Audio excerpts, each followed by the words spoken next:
Pumalag si ML Party List Representative Laila De Lima sa suwestyon ni Senator Erwin Tulfo na ibasura na ang Pantawid Pamilyang Pilipino program at sa halip ay bigyan ng livelihood capital ang mga mahihirap. Ayon kay De Lima, hindi palamunin ang mga benepisyaryo ng 4Ps at hindi limos sa kanila ang programa. Meron anyang mga kondisyon na nakapaloob sa mga nakikinabang sa 4Ps at nakabase sa prinsipyo ng shared responsibility.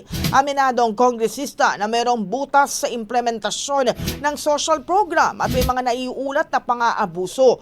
Ngunit sa halip na ibasura ay mas kailangan umanong palakasin ito at gawing mas maayos ang targeting, monitoring at support system. Higit pa niya, hindi naman perpektong 4Ps pero nasa mahigit 1.5 million households na ang nag-graduate sa kahirapan base sa SONA ni Pangulong Bongbong Marcos na maituturing na hindi kapalpakan. Kaya naman ngayong 20th Congress isinusulong ni De Lima ang House Bill 1434 o ang Expanded 4Ps Act kung saan ang suporta ay hindi lang tulong pinansyal kundi sa pamamagitan ng adult education, livelihood training, employment facilitation at entrepreneurship development. Ang bahaging ito ay hatid sa atin ng Power Cell Salabat, ginhawa ng bawat nangangarap.